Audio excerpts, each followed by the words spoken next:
Жеңілмейтін махаббат, Салтанат Мінайхан. Ұшардың ұлуы. Келген бетте жүрегімде аттап, жүрегім бұрып тұрар бөлмеге беттедім. Тәлімі мен тәрбиесі таң қалдырған қаймана қазағымның қарақат қыздары сондай жылы қарсы алады. Кірсем шыға алмай қалам. Шығып кетсем сол еске елеңдей берем. Шайларын ішіп әңгіме көгенін ағытып жеңілдеп қалам. Қаңбақша ұшам. Өзегіме құм мен су түсіп, салмақ түссе қонар сайым да осы бөлме аясы. Тартып тұрар жүрегімнің алтын қазығын сол бөлмеге қаққам. Бүгін ол жоқ болып шықты. Мейлі, ол да жақсы болды. Қобыз үнінің зарлы даусына балқып отырмыз. Бүгінгі күн қалай болса да қарбаласқа толы болды. Таң атқаннан кеш батқанға дейін жүгіріс, ұятқа бату мен бас айналдырған қуаныш. Ұялған тұстарымда қайдам, қобыз үні өткен өміріммен сабақтасып, тереңге тартып барады. Санамда сурет пайда болды. Шал мен бала. Қара шалдың қасындағы қойшы баланың сол арада не сезіп, не ойлап тұрғанын жаңылмайтын таразыдай қалтқысыз біліп тұрмын. Біліп тұрып жылап тұрғандай, әлде олайды емес, өзімді сезбейтін сияқтымын. Жерде тұрғанымды не сол сағыныш сезімінің, сол тылсым күштің сиқырлы бір тал жібіне ілініп тұрмын ба, білмеймін. Жұмарлақтап қысса, бір жұдырыққа сыйып кетердей бар денем босап, тұрған жерімде мақтадай түтіліп кетердей күйдемін. Бәрі таныс, бәрі. Айналғаны шолып шыққан көзім амалсыз қойшы баланың қолтығына қысып тұрған жасыл кітапқа түсті. Түскені сонша кітаптың ішіне еніп кетіп, мұқабасындағы аңдатпасынан бастап ішіп жей бастадым. Әр бетіндегі әріптердің өзі мені алыс сапардан сағына күтіп тұрғандай сап түзеп бастарын иіп тұр.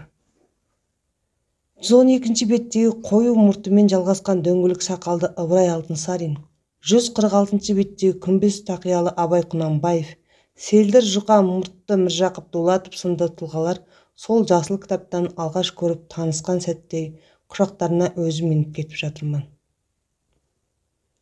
Балалығымның тері аунаған топырағымның иісі сіңген жансыз досым жанарыма жас әкеліп, жүйрік құмырсқа бетімді жыбырлатып, аузыма түскенде ащы дәмі тілеген жылқыдай сілкінтіп жіберді. Есімді енді жидым. Қайда отырғанымда аңдадым, бәрі күйдің құдіретіне елтіп кеткен. Бойымды тез жиып алдым. Әркім өз сезіммен әлек. Оқыс қимыл жасап алмауға тырысып көзімді сүрттім. Бұның өзгеге көрініп қалуы да ұят. Көзден жас шығару ер азаматқа жараспайды. Өмір заңы, түсінік сондай. Толықша келген тырнақты қыз саусағы қобыз мойында дірілдеп билеп жатыр. Қазақтың қашанда мұңын түгендеген қобыз үні кіркіп ащы запыран әуенге ауысты. Зар-зар сарнап зарлайды. Иесін жоқтап жұртқа қалған адал иттің иесіне айтқан жоқтауы. Ұлы түс, тағы да ұлы. Екі құлағым екі түрлі дауыс ести бастады. Зарлы қобыз, жаңағы қара шалдың жан ұшыра қарлыққан айғайы. Шалдың даусы жеңіп барады. Ұшар, әй ұшар қайталана береді. Тау көтермелеп тіпті биіктетіп жіберді. Бара-бара қобыз үні өшіп, шалдың қасында жасыл кітабымды құшақтап тұрғаным. Шал неге айғайлайды? Не оның жоғалтқаны? Ұшар, иә ұшар, иттің аты. Ит, жай ғана ит емес, мына қара шалдың 7-ші қазынасы. Қартайғанда төсегін жылытқан кемпірі келмеске кетті. Ұлын ұяға, қызын қияға өзі қондырды. Дәулетін ұлға да қызға да тең бөліп берген. Қартайған шалға қарау қайда өз өмірлерінің күйбеңімен аса алмайды. Дүбірі кеткен мамағаштай жалғыз қалғанда шапанның етегін жыртып, ермегіне айналған тілсіз досы ұшар итте із-түзсіз жоғалды. Келмегеніне тұра 10 күн болды. Жаламаға шалмен бірге келіп, ұшарды 10-ші күн жоқтап тұрмыз. Жоқ. Әлі жоқ. Жақсы ит өлігін көрсетпейді деген осы болса керек. Бұдан басқа шал мен адал итті ұшар туралы білерім де шамалы. Өткен күн естелігімнен санамда тау басындағы иттің жоқтаған зарлы шалдың бейнесі баяуы қанық сақталған. Неге? Себебін білмеймін. Бар балалық дәуренім әуенге елтіп көз алдымнан өтіп жатыр. Өзіме сыймай барам. Әсіресе жасыл кітабым жанымды тәтті азапқа салып елесіне бөліп әкетті. 7 жасар ұлдың әлде бозбалалықта алқымдаған азаматтың жүрегіме қалыпты қызуы артып дір ете түсті. Бір күні әкем қаладан келе сала әуелгі әдеті бойынша «Өй, әкеңнің, кел бері!» деп еркелете арқамнан қағып, есік алдындағы теректің ескі томарынан жасалған жаңғырық ағашқа әкеп отырғызып, «Ұлым, сен әкеңнің жетпеген арманына жетесің әлі. Бүгіннен бастап өзім оқытам. Оқуды да, жазу мен сызуды да. Тек ынтаңды берсең болды». Мен әкемнің мұндай тоқ етер шешіміне ұядан ұшам деп талпынған қыранның балапанындай оқыс қимылмен қамқор жаққа қойып кеткенімді сол қыранның қарымды қос қанаты қыса түскенде сездім. Жүрегімде маза жоқ. Дүмпуі өзіме естіліп тұрды. Бұл менің күнінде сан ойланып, мазамды кетіріп жүрген көңілімнің тетігі болса керек. Әкем көп күттірмей дөп басты білем. Күнде ананың баласы қалаға оқуға кетіпті. Мынаның баласы озат болыпты. Жазып үйреніпті, кітап оқуға жарап қалыпты. Сіркем су көтермей, тәтті ашуға аузым шошайып жүргенде көзімнің тамшысын сығып алушы еді бұл сөздер. Ал әкем арманыма неге жете алмады екен? Кім кедергі жасады? Ол қандай арман? Анам екеуінің бір әңгімесінен естіп қалған мем. Мәскеуде оқып жүргенде бір қайғылы оқиғаға тап болып, бір бүйрегін сонда алдырып тастаса керек. Әлде сол болған жайсыз оқиға мекен арманын қиып кеткен. Бұл есеймеген балаға айтуға болмайтын отбасылық қалыптасқан заң бойынша мен үшін беймәлім болып қала бермек. Әкетайым менің деп айғайлап жатырмын. Даусымды бар әлем тына тыңдап қалғандай. Тек бұл тілден емес, бұл қынуы бар денемде. Идіріп тұрған тостағандай таза жүрегімнің тұнық сезім атты пернесінің әуезі болатын. Әкемді сол сәтте қатты жақсы көріп кеттім. Міне балам, алғашқы оқулығыңды да алып келдім деп әкем мені құшағынан босата беріп, қара шекпенінің сол жақ ішкі өңірінен жасыл кітап алып шықты. О, кітап, алақай. Қуанғаным сонша әкемнің қолынан абайсыз орлана сарт еткізіп қолыңды өткір тұяғымен сояулап тырнап кететін кез құйрық қимылмен қолға түсіріп сапырылыстыра бастадым. Кенет әкеме: «Әке, мынау кім?» «Ахмет Байтұрсынов деген бабаң балам». Кері желпе тағы біраз парақ аударып: «Ал мынау кім әке?» «Бұл балам». Жылқы кісінер уақыт үнсіз бөгеліп, бар демін қос мұрнынан шығарып, салмақты терең байыпты қимылмен жаңғырық ағаштан денесін ажыратып, оң жақ мейірлі алақанына иығыма қойып: «Абай Құнанбаев, бар қазақтың қара нары, елдің еркіндігі аңсаған, тірісінде мұратына жете алмаған, яғни ұлым бар тілек арманын, қайнар білімін, отанға, елге деген махаббатын кейінгіге өзің сияқты келесі ұрпақ оқып қанаттансын» деп осылай кітап етіп қалдырған.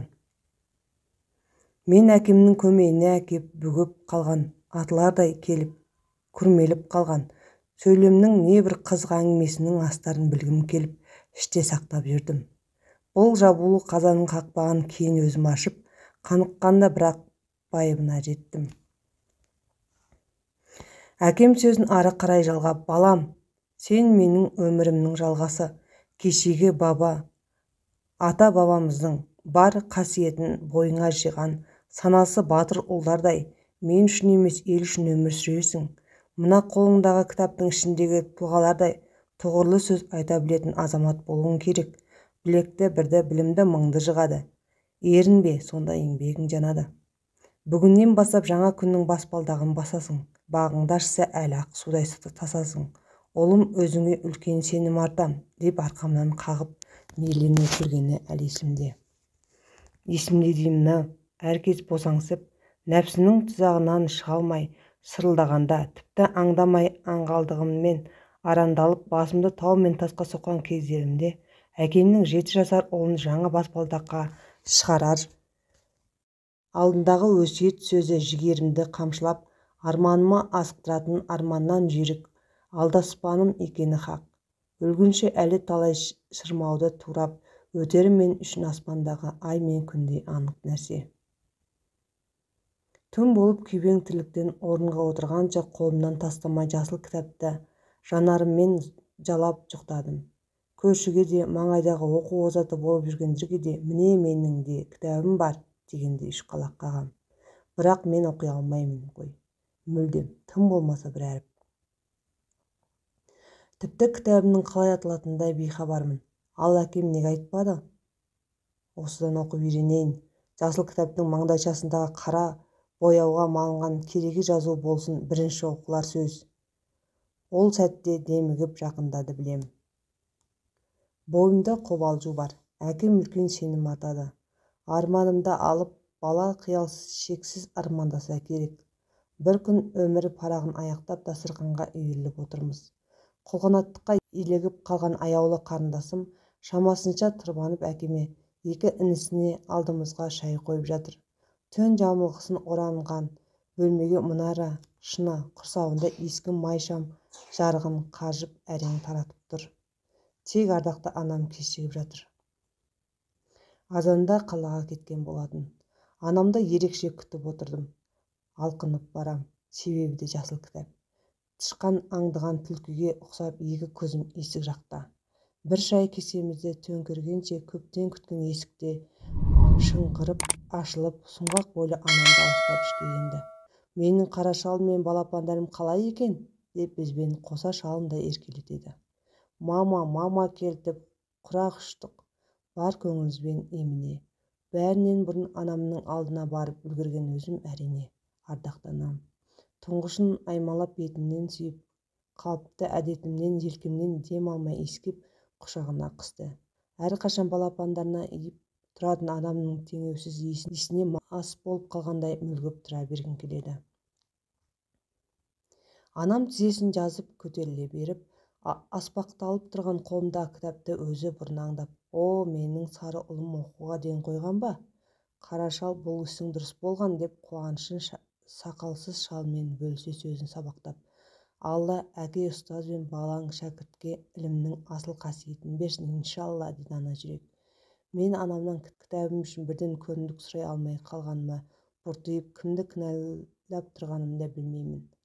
Тұңғышың неге тұқыржып салы суға кеткенін аңдаған анам барқыттан тігілген дорбасын ақтарып, қалам қарындаш 5 дана дәптер алып шығып, ұлым міне анасының сыйлығы. Үлкен білімді азамат болып, артыңнан ерген қарындасың мен алдыңғы дөңгелек өзіңсің деп қолыма ұстатты. Анамның сыйлығы мені ғана емес баршамызды бір желпінтіп тастады. Төрт көзіміз түгел отырып азан-қазан болып қуанған соң күнделікті жайларымызға қисайдық. Сол түн жасыл кітапты жастықтың астынан жастанып астымнан су шыққандай дөңбекше домалап, әрең екінші күйге ауыстым ұйқыға. Таңертең көз сырнап тұрысымен үйреншікті қайталанба тірлік бүгін қалыбын бұзды. Таңғы шайдан соң күнделікті маған арналған жеке міндеттер ысылжылып, ықшамдалған жоспар қойылды. Әке ұстаздың жаңа ұстанымы десе де болады. Таңертеңнен түске 5-ге күн ауғанша сабақ, арасында майда жұмыстар, барып кел, алып кел. Әкем өмірге құлшынысы басқаша, ойы өте ұшқыр, бойында қан мен дарыған өнер әлемі бар, көзі қарақты терең адам. Бойындағы 70 болмаса да жеті өнерінің бірі сурет салу. Мен үшін әкемнен асқан суретші жоқ. Қазір де солай. Сонда таң қалғаным 48 бетті қалың да емес, 12 бет жұқа дәптерге оқылып келбетін сыйғызған